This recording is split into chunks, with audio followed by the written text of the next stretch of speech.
Vladimir Ilyich Lenin. One step forward, two steps back. The Crisis in Our Party, published May 1904. Conclusion of the debate on the rules. Co-optation to the central bodies. Withdrawal of the Rabotch Idealo delegates. Of the subsequent debate on the rules, 26th sitting of the Congress, only the question of restricting the powers of the Central Committee is worth mentioning, for it throws light on the character of the attacks the Martovites are now making on hypercentralism. Comrades Igorov and Popov strove for the restriction of centralism with rather more conviction, irrespective of their own candidature or that of those they supported. When the question was still in the Rules Commission, they moved that the right of the Central Committee to dissolve local committees be made contingent on the consent of the Council and, in addition, be limited to cases specially enumerated, p. 272. Note 1. This was opposed by 3 members of the Rules Commission, Glebov, Martov, and myself, and at the Congress Comrade Martov upheld our view, p. 273, and answered Igorov and Popov by saying that the Central Committee would in any case deliberate before deciding on so serious a step as the dissolution of an organization. As you see, at that time Comrade Martov still turned a deaf ear to every anti-centralist scheme, and the Congress rejected the proposal of Igorov and Popov, only unfortunately the minutes do not tell us by how many votes. At the party Congress, Comrade Martov was also against substituting the word endorses for the word organizes. The Central Committee organizes committees, etc. Paragraph 6 of the party rules. It must be given the right to organize as well. That is what Comrade Martov said then, not having yet hit on the wonderful idea that the concept organize does not include endorsement, which he discovered only at the League Congress. Apart from these 2 points, the debate over paragraphs 511 of the rules, minutes, pages 273 to 76, is hardly of any interest, being confined to quite minor arguments over details. Then came paragraph 12, the question of co-optation to all party bodies in general and to the central bodies in particular. The Commission proposed raising the majority required for co-optation from 2/3 to 4/5. Glebov, who presented its report, moved that decisions to co-opt to the Central Committee must be unanimous. Comrade Igorov, while acknowledging dissonances undesirable, stood for a simple majority in the absence of a reasoned veto. Comrade Popov agreed neither with the Commission nor with Comrade Igorov and demanded either a simple majority, without the right of veto, or unanimity. Comrade Martov agreed neither with the Commission, nor with Glebov, nor with Igorov, nor with Popov, declaring against unanimity, against 4/5, in favor of 2/3, and against mutual co-optation, that is, the right of the editorial board of the central organ to protest a co-optation to the Central Committee and vice versa, the right of mutual control over co-optation. As the reader sees, the groupings were highly variegated and the differences so numerous as almost to lend uniqueness to the views of each delegate. Comrade Martov said, "I admit the psychological impossibility of working with unpleasant persons. But it is also important for our organization to be virile and effectual. The right of the Central Committee and the editorial board of the central organ to mutual control in cases of co-optation is unnecessary. It is not because I think that one is not competent in the sphere of the other that I am against it. No. The editorial board of the central organ, for instance, might give the Central Committee sound advice as to whether Mr. Nadesdin, say, should be admitted to the Central Committee. I object because I do not want to create mutually exasperating red tape. I objected. There are 2 questions here. The first is that the required majority, and I am against lowering it from 4/5 to 2/3. The stipulation for a reasoned protest is not expedient, and I am against it. Incomparably more important is the second question, the right of the Central Committee and the central organ to mutual control over co-optation. The mutual consent of the 2 central bodies is an essential condition for harmony. What is involved here is a possible rupture between the 2 central bodies. Whoever does not want a split should be concerned to safeguard harmony. We know from the history of the party that there have been people who caused splits. It is a question of principle, a very important question, one on which the whole future of the party may depend. Pages 276 to 77. That is the full text of the summary of my speech as recorded at the Congress, a speech to which Comrade Martov attaches particularly serious importance. Unfortunately, although attaching serious importance to it, He did not take the trouble to consider it in connection with the whole debate and the whole political situation at the Congress at the moment it was made. The first question that arises is why, in my original draft, CP 394, paragraph 11, 1, I stipulated a majority of only 2/3 and did not demand mutual control over co-optation to the central bodies. Comrade Trotsky, who spoke after me, p. 277, did in fact at once raise this question. The answer to it is given in my speech at the League Congress and in Comrade Pavlovich's letter on the Second Congress. Paragraph 1 of the rules broke the pot and it had to be bound tight with a double knot. I said at the League Congress. That meant, firstly, that on a purely theoretical question Martov had proved to be an opportunist, and his mistake had been upheld by Lieber and Akimov. It meant, secondly, that the coalition of the Martovites, that is, an insignificant minority of the Iskruists, with the anti-Iskruists ensured them a majority at the Congress in the voting on the personal composition of the central bodies. And it was about the personal composition of the central bodies that I was speaking here, emphasizing the need for harmony and warning against people who cause splits. This warning was indeed of important significance in principle, for the Iskra organization, which was undoubtedly best qualified to judge about the personal composition of the central bodies, having as it did the closest practical acquaintance with all affairs and with all the candidates, had already made its recommendations on this subject and had taken the decision we know regarding the candidates who aroused its misgivings. Both morally and on its merits, that is, its competence to judge, the Iskra organization should have had the decisive say in this delicate matter. But formally speaking, of course, Comrade Martov had every right to appeal to the Liebers and Akimovs against the majority of the Iskra organization. And in his brilliant speech on paragraph 1, Comrade Akimov had said with remarkable explicitness and sagacity that whenever he perceived a difference among the Iskruists over the methods of achieving their common Iskru aim, he consciously and deliberately voted for the worse method, because his, Akimov's, aims were diametrically opposed to those of the Iskruists. There could not be the slightest doubt therefore that, quite irrespective of the wishes and intentions of Comrade Martov, it was the worse composition of the central bodies that would obtain the support of the Liebers and Akimovs. They could vote, they were bound to vote, judging by their deeds, by their vote on paragraph 1, and not by their words, precisely for that list which would promise the presence of people who cause splits, and would do so in order to cause splits.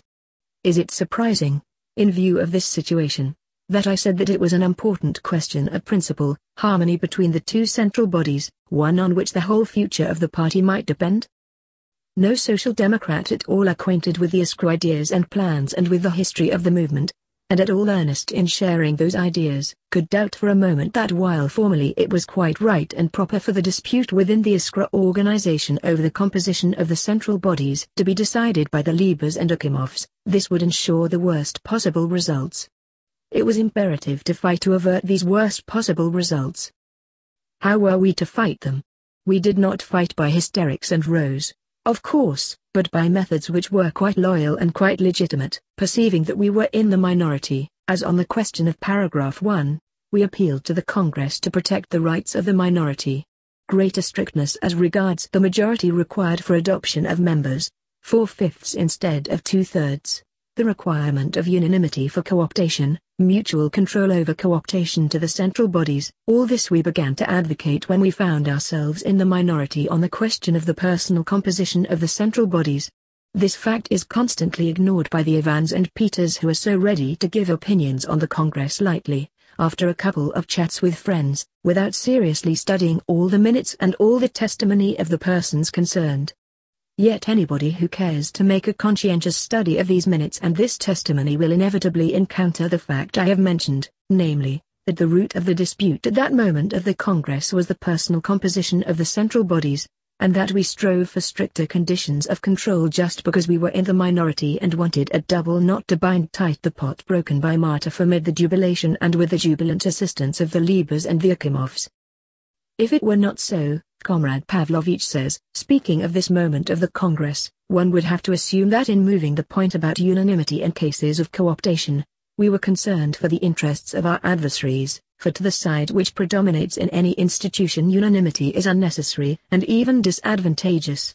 Letter on the Second Congress, p. 14, But today the chronological aspect of the events is all too often forgotten. It is forgotten that there was a whole period at the Congress when the present minority was the majority, thanks to the participation of the Liebers and Akimovs, and that it was precisely at this period that the controversy over co-optation to the central bodies took place, the underlying reason for which was the difference within the Iskra organization over the personal composition of the central bodies.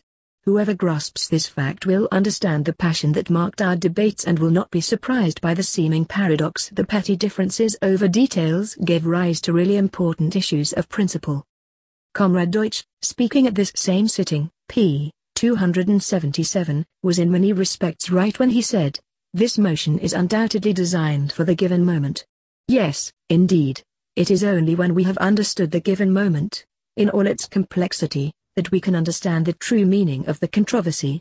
And it is highly important to bear in mind that when we were in the minority, we defended the rights of the minority by such methods as will be acknowledged legitimate and permissible by any European social democrat, namely, by appealing to the Congress for stricter control over the personal composition of the central bodies. Similarly, Comrade Igorov was in many respects right when he said at the Congress, but at a different sitting, "I am exceedingly surprised to hear reference to principles again being made in the debate." This was said in reference to the elections to the Central Committee, at the 31st sitting of the Congress, that is, if I am not mistaken, on Thursday morning, whereas the 26th sitting, of which we are now speaking, was held on Monday evening. I think it is clear to everyone that during the last few days the debate has not revolved around any question of principle, but exclusively around securing or preventing the inclusion of one or another person in the central institutions. Let us acknowledge that principles have been lost at this Congress long since, and call a spade a spade. General laughter. Murayev, I request to have it recorded in the minutes that Comrade Martov smiled, p. 337. It is not surprising that Comrade Martov, like the rest of us, laughed at Comrade Igorov's complaints, which were indeed ludicrous. Yes, during the last few days a very great deal did revolve around the personal composition of the central bodies. That is true.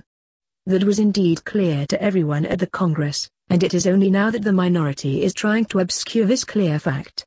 And it is true, lastly, that a spade should be called a spade. But, for God's sake, where is the loss of principles here? After all, we assembled at the Congress in order, in the first days, CP 101 the Congress agenda, to discuss the program, tactics, and rules and to decide the questions relating to them, and the last days, items 18 and 19 of the agenda, to discuss the personal composition of the central bodies and to decide those questions. When the last days of Congresses are devoted to a struggle over the conductor's baton, that is natural and absolutely legitimate.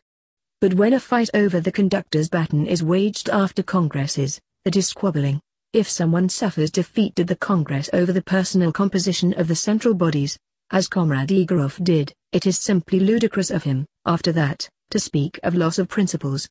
It is therefore understandable why everybody laughed at Comrade Igorov. And it is also understandable why Comrade Murayev requested to have it recorded in the minutes that Comrade Martov shared in the laughter. In laughing at Comrade Igorov, Comrade Martov was laughing at himself. In addition to Comrade Muraveyev's irony, it will not be superfluous, perhaps, to mention the following fact. As we know, after the Congress Comrade Martov asserted right and left that it was the question of co-optation to the central bodies that played the cardinal role in our divergence, and that the majority of the old editorial board was emphatically opposed to mutual control over co-optation to the central bodies. Before the Congress, when accepting my plan to elect two trios with mutual co-optation by a two-thirds majority, Comrade Martov wrote to me on the subject. In adopting this form of mutual co-optation, it should be stressed that after the Congress additions to each body will be effected on somewhat different lines. I would advise the following. Each body co-opts new members, informing the other body of its intention. The latter may enter a protest, in which case the dispute shall be settled by the Council. To avoid delays, this procedure should be followed in relation to candidates nominated in advance, at least in the case of the Central Committee, from whose number the additions may then be made more expeditiously, in order to stress that subsequent co-optation will be effected in the manner provided by the party rules. The following words should be added to item 22, by which the decisions taken must be endorsed. My italics. comment is superfluous. Having explained the significance of the moment when the controversy over co-optation to the central bodies took place, we must dwell a little on the votings on the subject. It is unnecessary to dwell on the discussion, as the speeches of Comrade Martov and myself, already quoted, were followed only by brief interchanges in which very few of the delegates took part. See minutes, pages 277 to 80. In relation to the voting, Comrade Martov asserted at the League Congress that in my account of the matter I was guilty of the greatest distortion. League minutes, p. 60. In representing the struggle around the rules, Comrade Martov unwittingly uttered a profound truth. After paragraph 1, the heated disputes were indeed around the rules, as a struggle of ISKCO against the Martovites joined in coalition with the Bund. Let us examine this interesting greatest distortion.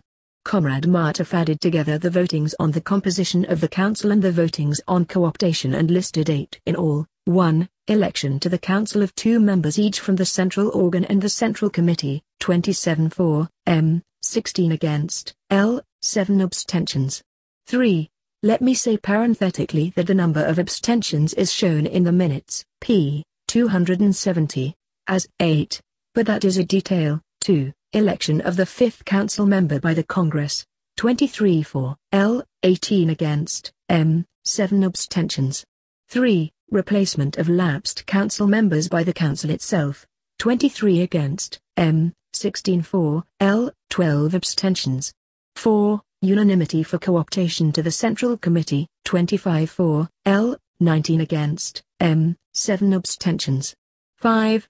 The stipulation for one reason protest for non-co-optation, 21 for, L, 19 against, M, 11 abstentions. 6. Unanimity for co-optation to the central organ, 23 for, L, 21 against, M, 7 abstentions. 7. Votability of a motion giving the Council the right to annul a central organ or central committee decision not to co-opt a new member, 25 for, M, 19 against, L, 7 abstentions. 8. This motion itself, 24 for, M, 23 against, L, 4 abstentions. Here, evidently, Comrade Martov concluded. League minutes, p. 61, one Bund delegate voted for the motion while the rest abstained. My italics.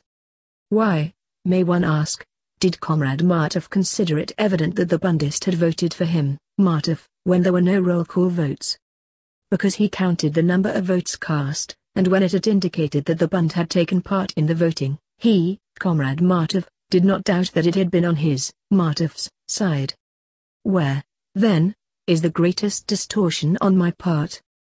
The total votes were 51, without the Bundists 46, without the Rabotch ideoloists 43. In 7 of the 8 votings mentioned by Comrade Martov, 43, 41, 39, 44, 40, 44, and 44 delegates took part. In 1, 47 delegates, or rather votes, and here Comrade Martov himself admitted that he was supported by a Bundist. We thus find that the picture sketched by Martov, and sketched incompletely, as we shall soon see, only confirms and strengthens my account of the struggle. We find that in a great many cases the number of abstentions was very high. This points to the slight, relatively slight, interest shown by the Congress as a whole in certain minor points, and to the absence of any definite grouping of the ISKCOists on these questions. Martov's statement that the Bundists manifestly helped Lenin by abstaining, League minutes, p. 62, in fact speaks against Martov. It means that it was only when the Bundists were absent or abstained that I could sometimes count upon victory. But whenever the Bundists thought it worthwhile to intervene in the struggle, they supported Comrade Martov, and the above-mentioned case when 47 delegates voted was not the only time they intervened. Whoever cares to refer to the Congress minutes will notice a very strange incompleteness in Comrade Martov's picture. Comrade Martov simply omitted 3 cases when the Bund did take part in the voting, and it goes without saying that in all these cases Comrade Martov was the victor. Here are the 3 cases. 1. Adoption of Comrade Fomin's amendment to lower the required majority from 4/5 to 2/3, 27 for, 21 against, p. 278, that is, 48 votes. 2. Adoption of Comrade Martov's motion to delete mutual co-optation, 26 for, 24 against, p. 279, that is, 50 votes. Lastly, 3. Rejection of my motion to permit co-optation to the central organ or the central committee only with the consent of all members of the council, p. 280-27 against, 22 for. There was even a roll call vote, of which, unfortunately, there is no record in the minutes. That is, 49 votes. To sum up, on the question of co-optation to the central bodies, the Bundists took part in only 4 votings, the 3 I have just mentioned, with 48, 50, and 49 votes, and the one mentioned by Comrade Martov, with 47 votes. In all these votings Comrade Martov was the victor. My statement of the case proves to be right in every particular, in declaring that there was a coalition with the Bund, in noting the relatively minor character of the questions, a large number of abstentions in very many cases, and in pointing to the absence of any definite grouping of the Iskrists, no roll call votes, very few speakers in the debates. Comrade Martov's attempt to detect a contradiction in my statement of the case turns out to have been made with unsound means, for he tore isolated words from their context and did not trouble to reconstruct the complete picture. The last paragraph of the rules, dealing with the organization abroad, again gave rise to debates and votings which were highly significant from the point of view of the groupings at the Congress. The question at issue was recognition of the League as the party organization abroad. Comrade Akimov, of course, at once rose up in arms, reminding the Congress of the Union abroad, which had been endorsed by the First Congress, and pointing out that the question was one of principle. Let me first make the reservation, he said, that I do not attach any particular practical significance to which way the question is decided. The ideological struggle which has been going on in our party is undoubtedly not over yet, but it will be continued on a different plane and with a different alignment of forces. Paragraph 13 of the rules once more reflects, and in a very marked way, the tendency to convert our Congress from a party Congress into a factional Congress. Instead of causing all Social Democrats in Russia to defer to the decisions of the Party Congress in the name of party unity, by uniting all party organizations, it is proposed that the Congress should destroy the organization of the minority and make the minority disappear from the scene. p. 281. As the reader sees, the continuity which became so dear to Comrade Martov after his defeat over the composition of the central bodies was no less dear to Comrade Akimov. But at the Congress these people who apply different standards to themselves and to others rose up in heated protest against Comrade Akimov. Although the program had been adopted, Iskra endorsed, and nearly the entire rules passed, that principle which in principle distinguished the League from the Union was brought to the fore. If Comrade Akimov is anxious to make the issue one of principle, exclaimed Comrade Martov, we have nothing against it, especially since Comrade Akimov has spoken of possible combinations in a struggle with 2 trends. The victory of one trend must be sanctioned. This, Mark, was said at the 27th sitting of the Congress, not in the sense that we make another bow to Iskra, but in the sense that we bow a last farewell to all the possible combinations Comrade Akimov spoke of. p. 282, my italics. What a picture! When all the Congress arguments regarding the program were already over, Comrade Martov continued to bow a last farewell to all possible combinations, until he suffered defeat over the composition of the central bodies. Comrade Martov bowed a last farewell at the Congress to that possible combination which he cheerfully brought to fruition on the very morrow of the Congress. But Comrade Akimov proved even then to be much more far-sighted than Comrade Martov. Comrade Akimov referred to the 5 years' work of an old party organization which, by the will of the First Congress, bears the name of a committee, and concluded with a most venomous and prescient stab. As to Comrade Martov's opinion that my hopes of a new trend appearing in our party are in vain, let me say that even he himself inspires me with such hopes. p. 283, my italics. Yes, it must be confessed, Comrade Martov has fully justified Comrade Akimov's hopes. Comrade Martov became convinced that Comrade Akimov was right, and joined him, after the continuity had been broken of an old party body deemed to have been working for 3 years. Comrade Akimov's victory did not cost him much effort. But at the Congress Comrade Akimov was backed, and backed consistently, only by Comrades Martinov and Brukier and the Bundists, 8 votes. Comrade Igrov, like the real leader of the center that he is, adhered to the golden mean. He agreed with the Iskrists. You see, he sympathized with them. p. 282, and proved his sympathy by the proposal, p. 283, to avoid the question of principle altogether and say nothing about either the League or the Union. The proposal was rejected by 27 votes to 15. Apparently, in addition to the anti-Escroists, 8, nearly the entire centre, 10, voted with Comrade Egroff. The total vote was 42, so that a large number abstained or were absent, as often happened during votes which were uninteresting or whose result was a foregone conclusion. Whenever the question arose of carrying out the Escrow principles in practice, it turned out that the sympathy of the centre was purely verbal, and we secured only 30 votes or a little over. This was to be seen even more graphically in the debate and votes on Rousseau's motion. Recognized the League as the sole organization abroad. Here the anti-Escroists and the Marsh took up an outright position of principle, and its champions, Comrades Lieber and Egroff, declared Comrade Rousseau's motion unvotable, impermissible. It slaughters all the other organizations abroad, Egroff. And, not desiring to have any part in slaughtering organizations, the speaker not only refused to vote, but even left the hall. But the leader of the centre must be given his due. He displayed 10 times more political manhood and strength of conviction, in his mistaken principles, than did Comrade Martov and Co., for he stood up for an organization being slaughtered not only when that organization was his own circle, defeated in open combat. Comrade Rousseau's motion was deemed votable by 27 votes to 15, and was then adopted by 25 votes to 17. If we add to these 17 the absent Comrade Egroff, we get the full complement, 18, of the anti-Escroists and the centre. As a whole, paragraph 13 of the rules, dealing with the organization abroad, was adopted by only 31 votes to 12, with 6 abstentions. This figure, 31, showing the approximate number of Escroists at the Congress, that is, of people who consistently advocated Escrow's views and applied them in practice, we are now encountering for no less than the 6th time in our analysis of the voting at the Congress, place of the Bund question on the agenda, the organizing committee incident, the dissolution of the Yasny-Rabotchi group, and 2 votes on the agrarian program. Yet Comrade Martov seriously wants to assure us that there are no grounds for picking out such a narrow group of Escroists.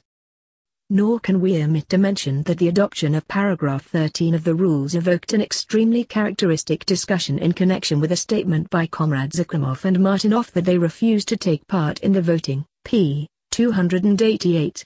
The Bureau of the Congress discussed this statement and found, with every reason, that not even the direct closing down of the Union would entitle its delegates to refuse to take part in the Congress proceedings. Refusal to vote is absolutely abnormal and impermissible, such was the view of the Bureau, which was shared by the whole Congress, including the Escroists of the minority, who at the 28th sitting hotly condemned what they themselves were guilty of at the 31st. When Comrade Martinov proceeded to defend his statement, p. 291, he was opposed alike by Pavlovich, by Trotsky, by Karski, and by Martov. Comrade Martov was particularly clear on the duties of a dissatisfied minority, until he found himself in the minority, and held forth on the subject in a very didactic manner. Either you are delegates to the Congress, he told Comrades Akimov and Martinov, in which case you must take part in all its proceedings. My italics. Comrade Martov did not yet perceive any formalism and bureaucracy in subordination of the minority to the majority, or you are not delegates, in which case you cannot remain at the sitting. The statement of the Union delegates compels me to ask 2 questions: are they members of the party, and are they delegates to the Congress? p. 292. Comrade Martov instructing Comrade Akimov in the duties of a party member. But it was not without reason that Comrade Akimov had said that he had some hopes in Comrade Martov. These hopes were to come true, however, only after Martov was defeated in the elections. When the matter did not concern himself, but others, Comrade Martov was deaf even to the terrible catchword emergency law, first launched, if I am not mistaken, by Comrade Martinov. The explanation given us, Comrade Martinov replied to those who urged him to withdraw his statement, has not made it clear whether the decision was one of principle or an emergency measure against the Union. If the latter, we consider that the Union has been insulted. Comrade Egroff got the same impression as we did, namely, that it was an emergency law, my italics, against the Union, and therefore even left the hall, p. 295. Both Comrade Martov and Comrade Trotsky protested vigorously, along with Plekhanov, against the absurd, truly absurd, idea of regarding a vote of the Congress as an insult, and Comrade Trotsky, defending a resolution adopted by the Congress on his motion, that Comrades Zakimov and Martinov could consider that full satisfaction had been given them, declared that the resolution is one of principle, not a Philistine one, and it is no business of ours if anybody takes offense at it. p. 296. But it very soon became apparent that the circle mentality and the Philistine outlook are still all too strong in our party, and the proud words I have italicized proved to be merely a high-sounding phrase.